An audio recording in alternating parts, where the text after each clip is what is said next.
Stay connected with the world through WION. Like the page on Facebook. Follow us on Twitter for new alerts. Instagram for videos and images. And the website for the latest news, views and analysis. WIONews.com. World is one.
Hello and welcome. You're watching Gravitas with me, Molly Gambhir. Here's a look at what's lined up for you on the show tonight.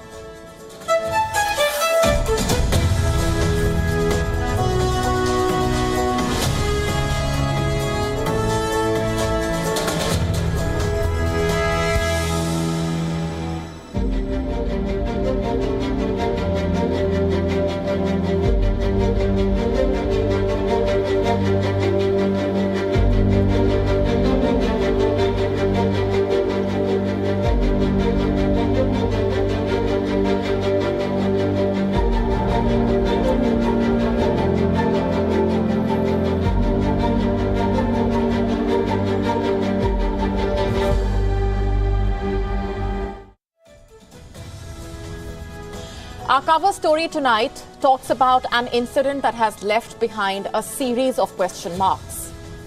Khalistanis attacked the Indian consulate in San Francisco. India has strongly raised the issue with the United States.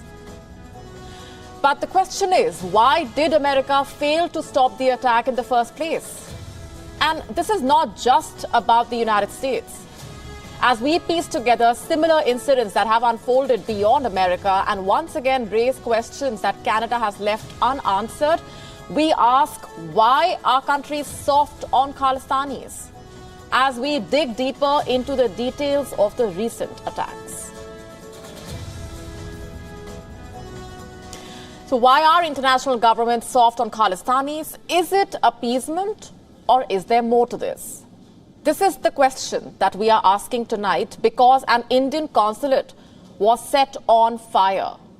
And by the way, this happened in a country that calls itself a close friend, a strategic partner of India. I'm talking about the United States. The Indian consulate in San Francisco was attacked and set on fire. The video was later shared on Twitter by Khalistani supporters. The caption read, "Violence begets violence." The video was carefully edited, by the way, to send out a message. It featured news articles on the death of Hardeep Singh Nijjar. This man, he was the chief of Canada-based KTF, or the Khalistan Tiger Force. Nijjar was on India's list of most wanted terrorists, and he was shot dead in Canada last month. Basically, Khalistanis are telling the world this was a revenge attack. But that's not important. There are people in this world who believe the earth is flat. There are countries, read China, that believe they own an entire sea. The world cannot function on their whims and fancies, can it? But it does function on law and order. Where was American law and order when the embassy was set on fire? How could the local government allow the materialization of such an attack? Was it a security lapse, or was there more to this? Mind you, this is not a one-off case. This was the second attack on the same embassy in 4 months. In March, India reminded the United States of its quote-unquote basic obligation to protect and secure diplomatic representation. New Delhi also called on Washington to take appropriate measures to prevent the recurrence of such incidents. And it took just 4 months for history to repeat itself. And once again, the United States was caught napping. Did it have no intel, or did it not have enough security deployed to protect the Indian diplomatic enclave? Just have a look at how India guards the US Embassy in New Delhi. On most days, Indian security personnel block a chunk of a main road at the heart of the Indian national capital to ensure America's diplomatic mission is safe, that its staff and diplomats are safe. So shouldn't America extend the same level of security?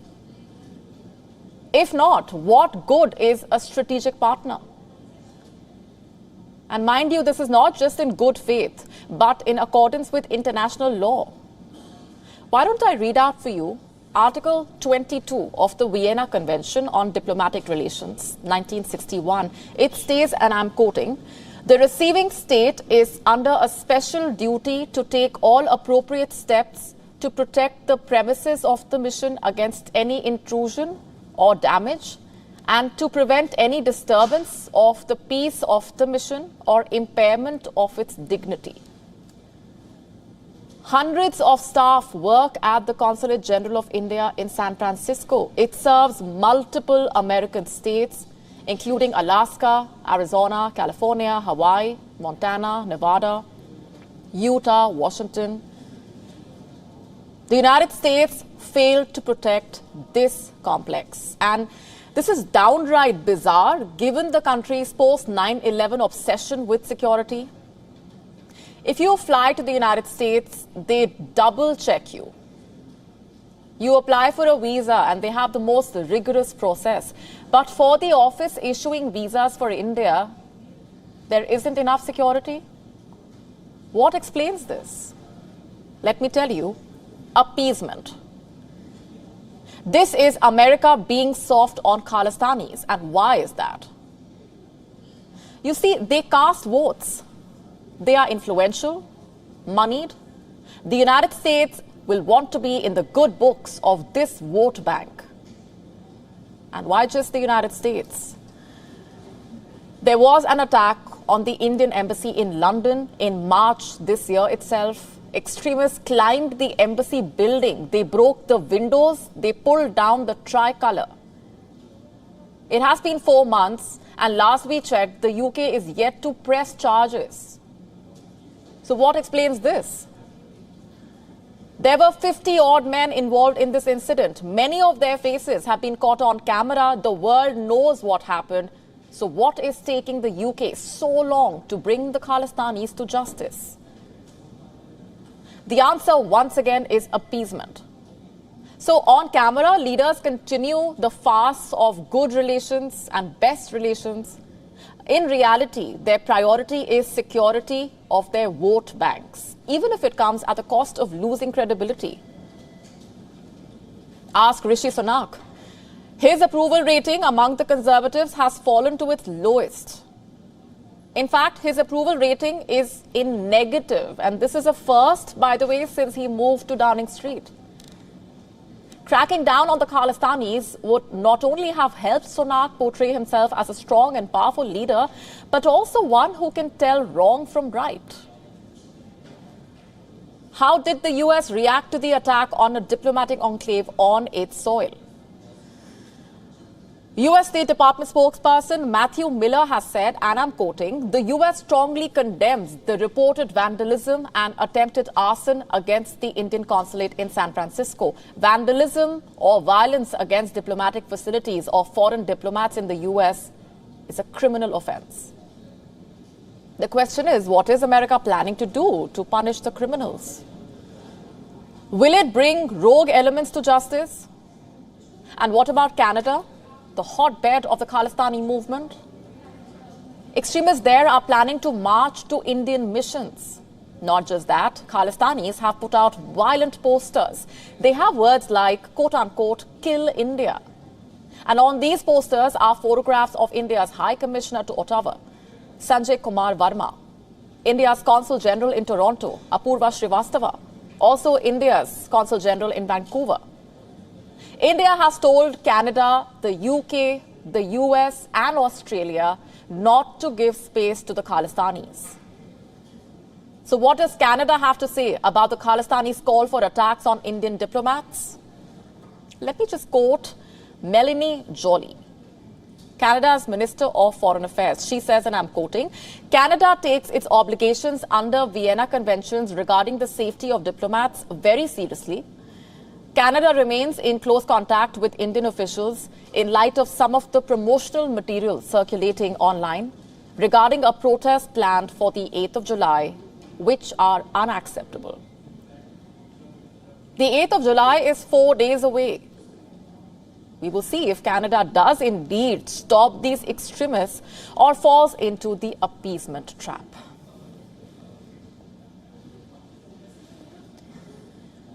Moving on for now, a naval fleet of China's People's Liberation Army has arrived in Nigeria. A frigate along with a supply ship were led by destroyer Jenin. Jenin has docked at the port of Lagos. The ships are to return on Thursday after a 5-day visit. And this is a rare visit by the Chinese military to Africa's Atlantic coast. What is the Dragon up to, really?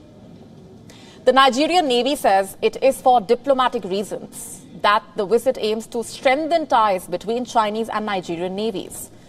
But let's not forget that we are talking about China here. Is it looking to establish a naval base in Africa's Atlantic coast? Because it has, for long, made efforts to grow its influence in that part of the world. Have a look at this defense white paper that China released. This was in 2019. It states that the PLA is actively developing overseas logistical facilities. What for?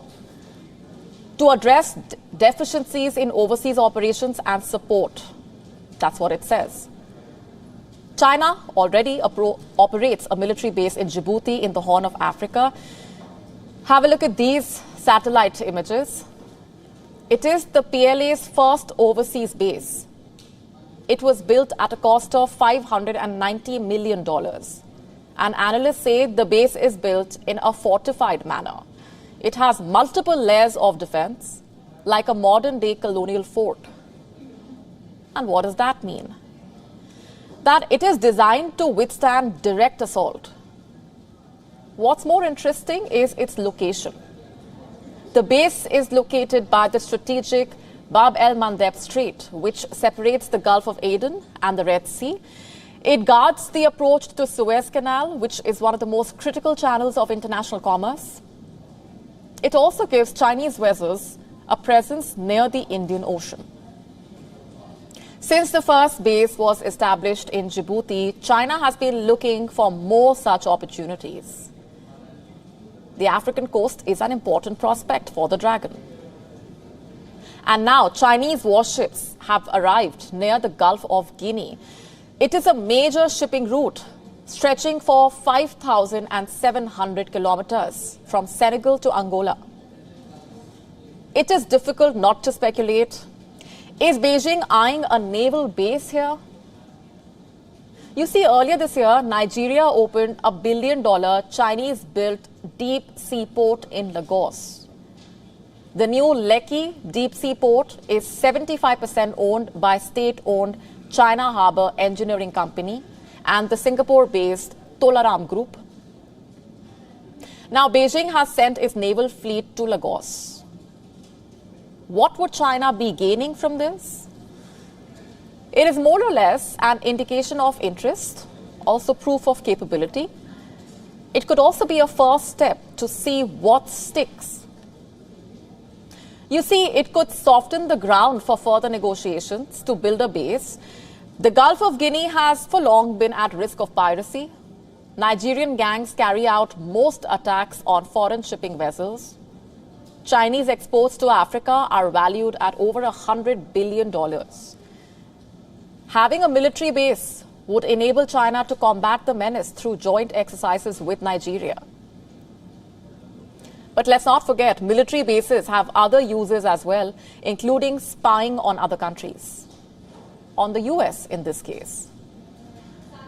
American defense officials have been raising alarm for a while now. Have a look at this report. It says that Chinese have been eyeing locations for a port in the Gulf of Guinea. It also mentions that any effort by Beijing to get a naval port on the Atlantic coast would be an expansion of China's military presence, and more ocean access would spell more economic gains. China's move has further given fodder to this speculation. And why not? Over the last 3 decades, China has widened its influence in almost every African country through investment, through trade and loans. It has also never hidden the desire for or ambition to build overseas ports.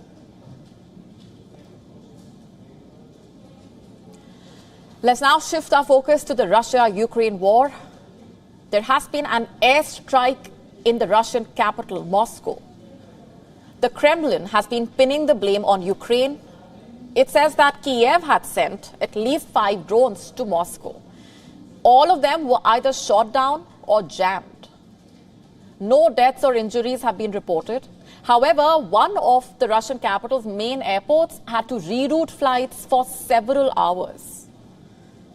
News agencies reported that 2 drones were intercepted near a village some 30 kilometers from the Kremlin. One was detected in the neighboring Kaluga region. Another one was shot down in the town of Kubinka, some 63 kilometers west of Moscow. And a 5th was jammed and crashed into the Odintsovo district of the capital. Landings and takeoffs at Moscow's Vnukovo airport were restricted for several hours. A number of flights from Russia, Turkey, the UAE and Egypt were diverted. Russia has labeled the attack an act of terrorism. The Foreign Ministry spokeswoman has said, and I'm quoting, "The Kiev regime's attempt to attack an area where civilian infrastructure is located, including the airport, which incidentally also receives foreign flights, is yet another act of terrorism." She also said the international community should realize that the US, Britain, France, permanent members of the UN Security Council are financing a terrorist regime. The strikes on Moscow coming days after an abortive mutiny launched by the mercenary chief, Yevgeny Prigozhin. We've been telling you about the fallout of the Wagner rebellion. On a global level, the internal rift has impacted Vladimir Putin's image as a strong leader with a firm grip on power.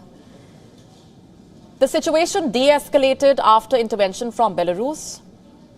But now Russia no longer enjoys the support of the Wagner Group, which stood by its side since the war broke out over a year ago, it seems.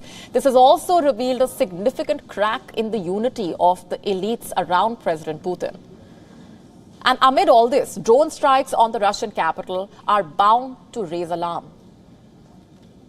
This isn't the first time that Russian heartland has come under attack, of course. 2 months ago, Russian oil infrastructure came under attack. Drones rained down on 2 oil refineries in Russia's Krasnodar region. One of the oil refineries caught fire, which was later extinguished. Ukraine, of course, denied responsibility. Earlier than this, there was a large-scale drone attack on Moscow. It caused minor damage to several residential buildings there. One drone landed near the city center. Another crashed close to a popular park. A few weeks before this, drones were sent over the Kremlin. Russia claimed Ukraine was trying to assassinate the Russian president. And the president of Ukraine, Volodymyr Zelensky, remained firm that Ukraine only fights in its territory. But how true is that? Ukraine's counteroffensive began a month ago, and since then, the war has moved beyond the Ukrainian territory. Instead of reclaiming Russian-occupied territory in Ukraine, Kiev seems to be more focused on the Russian heartland. On the borders, Ukrainians are up against minefields, anti-tank ditches, as well as layered defensive lines that reportedly run 20 kilometers deep in some parts. The minefields in southern Ukraine are so dense, Ukrainian troops are trying to liberate the area, and they can only advance tree by tree. The progress of Kiev's long-awaited counteroffensive is being measured in meters rather than kilometers. Ukraine is having trouble dislodging Russian occupiers, it seems, but Ukrainian officials have an entirely different story to narrate. They are insisting that the counteroffensive has been particularly fruitful in the last few days.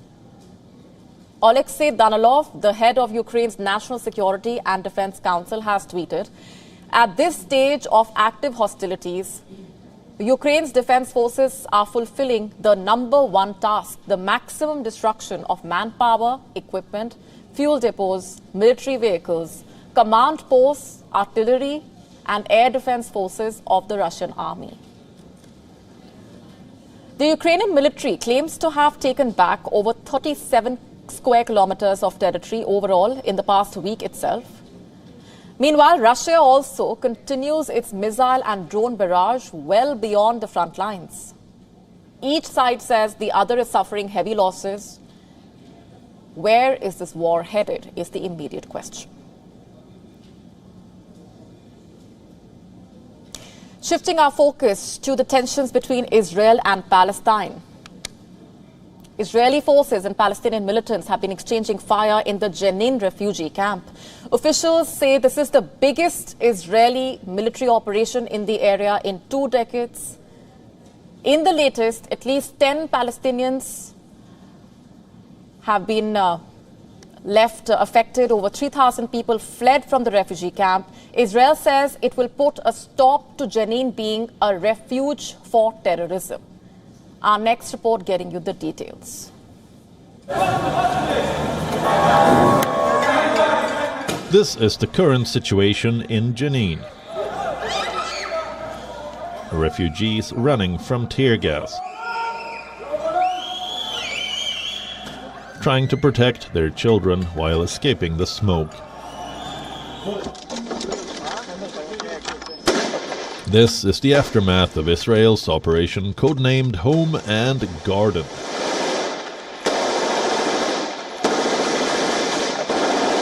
The Palestinian Red Crescent says over 3,000 refugees have been evacuated. We came here at the hospital. They let us leave our houses. Someone used the ambulance headphones and told us to leave the houses as the soldiers were standing near the ambulance. And they knew that we have to leave. They told us to leave the houses and keep them open. We left our clothes, things and money inside the houses. The Israeli military says there is no timeline for ending the operation. It says it could be a matter of hours or a few days. Israel stands strong on its commitment to remove the camp from existence. What is happening is a new attempt to remove the camp from existence and displace its people. The heroic Jenin and its stubborn and steadfast camp are resistant to the occupation and its invasions. Just like the rest of our cities, villages and camps, our heroic people will confront this aggression that is taking place under the eyes of the international community, where innocent people are bombed by planes.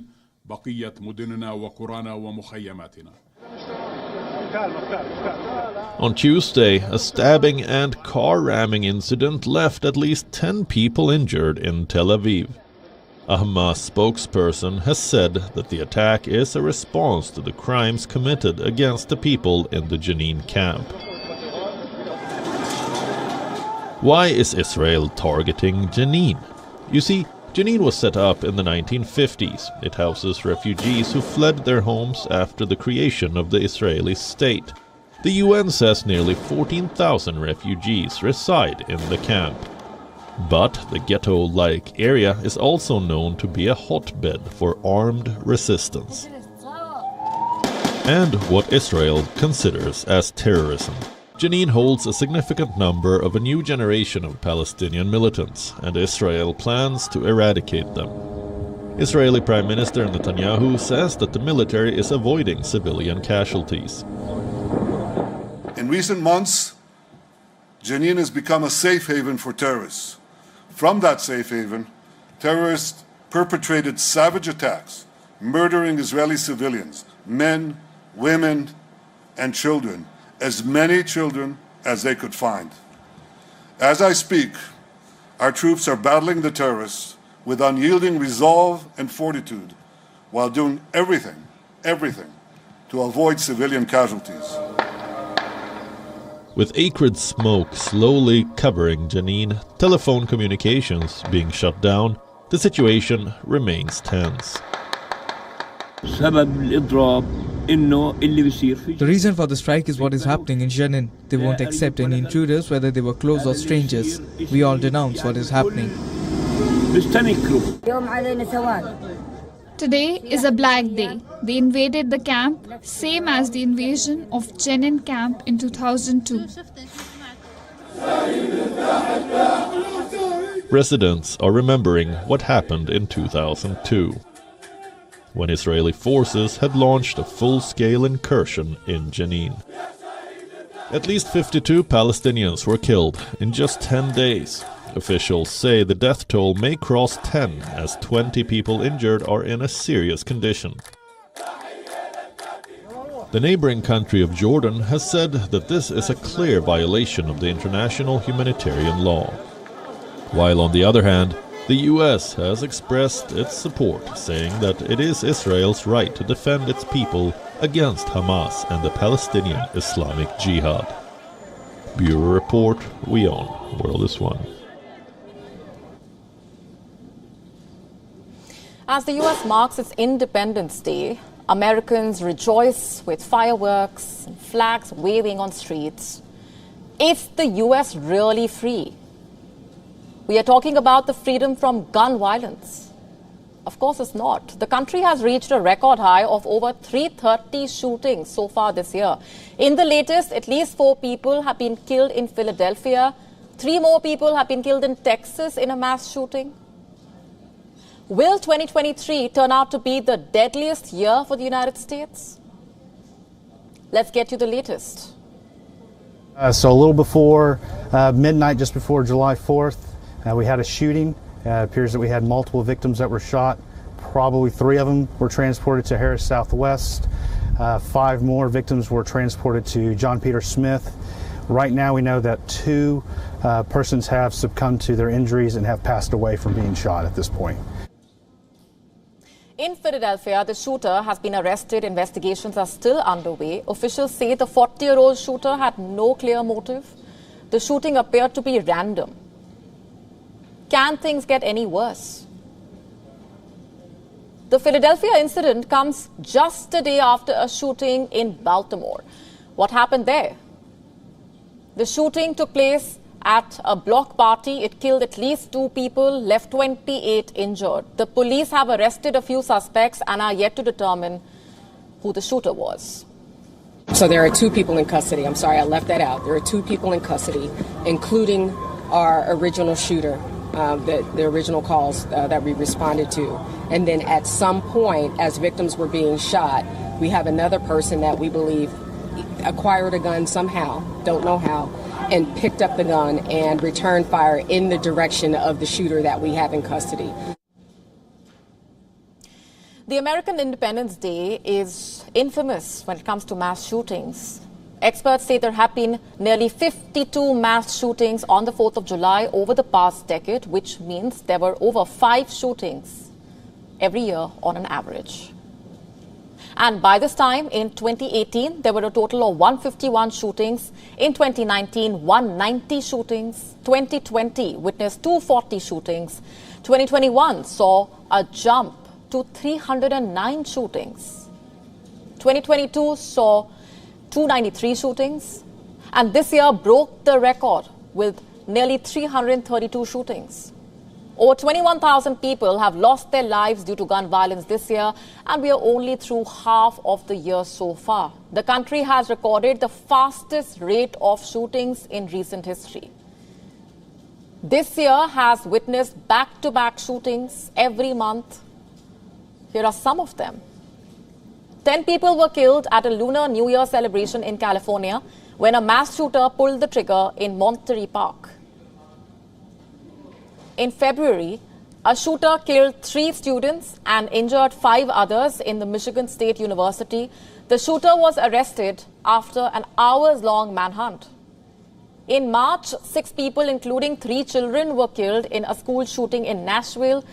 The shooter fired 152 rounds inside the elementary school. He was killed by the police. In April, a gunman killed his 5 co-workers at a bank in Kentucky. There was another shooting at a Sweet 16 birthday party where 4 people lost their lives. 30 were injured in Alabama. In May, 8 people were killed, 7 injured at a shopping center in Dallas. The shooter was arrested after he opened fire at an outlet store. Experts say nearly 14 people were killed in mass shootings last month, and the numbers for this month have already started rising. The heated political debate surrounding gun violence sparked limited action. Although last year the Congress passed the most sweeping gun control legislation in decades, but gun control advocates say the new restrictions definitely do not go far enough. Let it be while traveling to work or while a child is heading to school. Do they deserve to live in the constant fear of being shot at? Here's another question for you. What does the word freedom mean to you? To be able to do what you feel like, when you feel like it, to go where you want to make independent decisions? Well, it could mean different things to different people. But for Afghan women, the word is no longer a part of their dictionaries. They have forgotten what it's like to be free, to be able to study, to be able to take a walk in a park. Taliban 2.0 has taken Afghan women back in time to the Afghanistan under the previous Taliban rule. Taliban 2.0 is clearly no different from the earlier Taliban. The grand promises that were made sounded great, but they have all been broken one by one. Women were earlier banned from educational institutions. They can no longer go to the gyms or even amusement parks. Taliban rule for the women in Afghanistan has meant snatching away of basic rights. Thanks to the Taliban's series of diktats, there is another one now, by the way. The Taliban are banning women's beauty salons in Afghanistan. You heard that right. That's the latest addition to the list of curbs put in place by the Taliban, clamping down on the basic rights and freedoms of Afghan women and girls. The ban targets the capital, Kabul, and all provinces, and gives salons across the country 1 month's notice to wind down their operations, after which they must shut down and also submit a report about their closure. The Taliban have been on a right-snatching spree, targeting women, leaving them without their basic freedom and rights. After the Taliban barred women from public spaces like parks and gyms, among such other actions, the measures triggered international outrage, a series of statements. But what was the result at the end of the day? In one word, none. Guess what America has been up to after its messy withdrawal from the country? What can it do really? While the Taliban were busy targeting Afghan women's Afghan women's basic rights after taking over Afghanistan. The US issued statements. It said the Taliban seemed to be unable or unwilling to fulfill commitments. Really? That is America's great assessment? And what is China doing? Well, it clearly could not be bothered about what's happening with the women of Afghanistan, how their basic rights have been snatched away. Instead, China has been busy striking deals with the Taliban. The fact is, things have gone from bad to worse for Afghan women to the extent that women there are riddled with mental health problems. They desperately want their rights to be protected. They urgently need help. But the countries that vouch for the Taliban have looked the other way. The Taliban continue to make women's lives miserable. In the latest, it was a field day for India as the country shared a virtual meet of the Shanghai Cooperation Organization Summit. This is the first time India has played host for an important SCO meeting. But that is not what we will be discussing here. We are going to talk about all the diplomatic arch rivals at the table and, more importantly, the Indian Prime Minister Narendra Modi's address. Here's a snippet of what Prime Minister Modi said as a part of his speech. Excellency, आतंकवाद क्षेत्रीय एवं वैश्विक शांति के लिए प्रमुख खतरा बना हुआ है। हम चुनौती से निपटने के लिए निर्णायक कार्रवाई आवश्यक है। आतंकवाद चाहे किसी भी रूप में हो, किसी भी अभिव्यक्ति में हो, हमें इसके विरुद्ध मिलकर लड़ाई करनी होगी। That was the Indian Prime Minister taking a veiled dig at Pakistan. With Russia and China present at the virtual meeting, India left no stone unturned in highlighting concerns around terrorism and making a strong point, with the Pakistan Prime Minister Shehbaz Sharif in attendance. But the signals to the neighbor do not end there. The Prime Minister went on to call upon the SCO members to take note of terror financing activities that, quote-unquote, certain countries indulge in. Certain countries, meaning Pakistan. He said, and I'm quoting here, some countries use cross-border terrorism as a policy instrument and give shelter to terrorists. SCO should not hesitate to criticize such countries, quote-unquote. Now, India's contention with Pakistan is nothing new. Time and again, India has held its neighbor responsible for harboring terrorists in the region, creeping them in through borders and helping rebel groups try to destabilize peace in the country. Moving on to other key members of the SCO, this meeting was Russian President Vladimir Putin's first appearance before an international platform. Now, ever since the news that has been doing the rounds, Putin seemingly reassured Asian allies at the summit of Russia's stability after the Wagner mutiny. He vowed to resist Western sanctions, claiming his countrymen were more united than ever before. Хотел бы подчеркнуть, что Россия уверенно противостоит и будет противостоять внешнему давлению, санкциям и провокациям. И в нынешней обстановке наша страна продолжает устойчиво развиваться. Российский народ как никогда консолидирован. Сплоченность и высокую ответственность за судьбу Отечества российские политические круги, все общество наглядно продемонстрировали, выступив единым фронтом против попытки вооруженного мятежа. Пользуясь возможностью, хочу поблагодарить коллег из стран Шанхайской организации сотрудничества, выразивших поддержку действиям российского руководства по защите конституционного строя, жизни и безопасности граждан. In the backdrop of these key addresses, the bloc also gained a new entry. Iran became the 9th member of the SCO on Tuesday, and this is seen as the Eurasian grouping's move to forge closer ties in West Asia. The president of Iran said that the country wanted to share its experience with the security and political grouping so that its members could move towards a terrorist-free region. One can only hope that Pakistan is listening.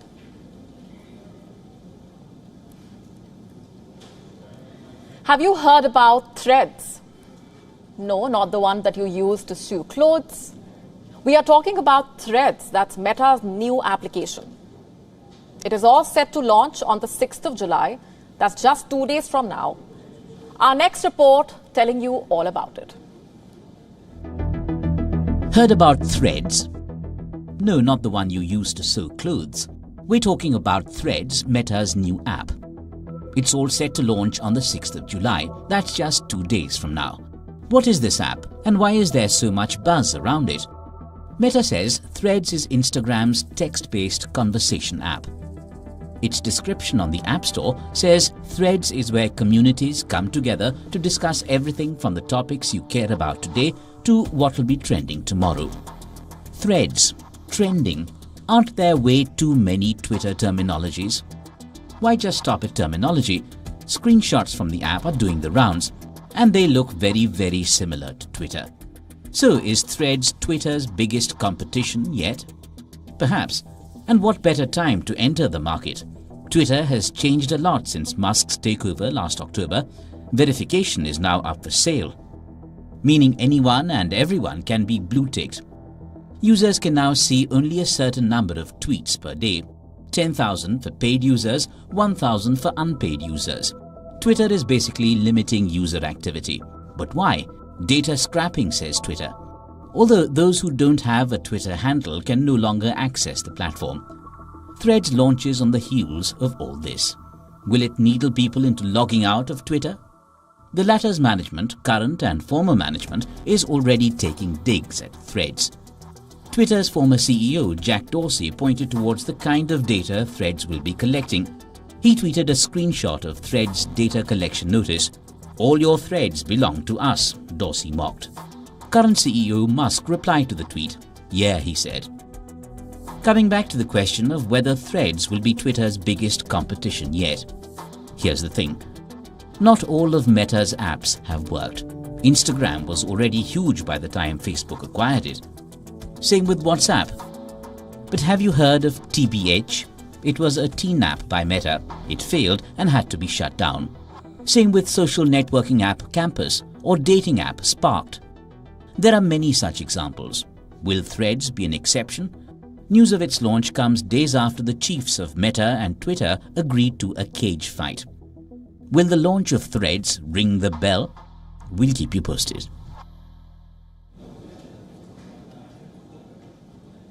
The eyes of the sporting world are firmly on the Ashes right now. It is a riveting contest between the two oldest rivals in cricket, England and Australia. The two teams are supposed to embody the principles and values that the age-old sport stands for.